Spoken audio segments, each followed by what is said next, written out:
Traffic signal पर भीख न दें, सिग्नल पर भीख देकर भिखमंगों की हौसला अफजाई ना करें। जिम्मेदार शहरी बने और ट्रैफिक कवायद की पाबंदी करें।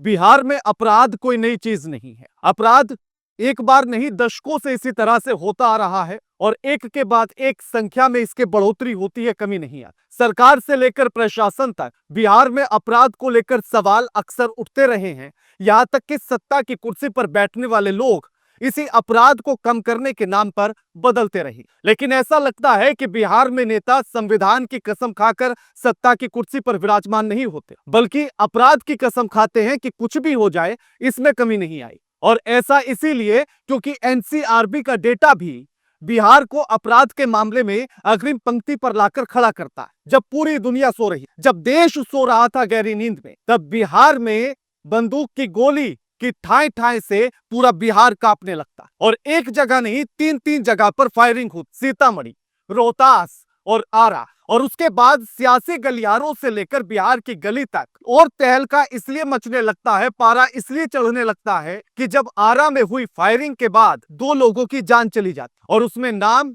समाजसेवी और बीजेपी नेता बबलू सिंह पर आरोप लगने लगता। बिहार में अपराधी बेखौफ हैं और उन्हें कानून का कोई डर नहीं है। अब भोजपुर की घटना को ही देखिए, जहां एक बारात में सत्ता के नशे में चूर बीजेपी नेता बबलू सिंह ने अंधाधुंध फायरिंग कर दी। इस फायरिंग में 2 की मौत हो गई और 2 बच्चों समेत 5 लोग गंभीर रूप से घायल हैं। ये घटना बिहार में जंगल राज का जीता जागता सबूत है। आलम यह है कि प्रदेश में हत्या, लूट, डकैती, रेप और अपहरण जैसी घटनाएं आम हो चुकी हैं और जनता डर के साए में जीने को मजबूर है। लेकिन जेडीयू बीजेपी की गठबंधन सरकार को इससे फर्क नहीं पड़ रहा।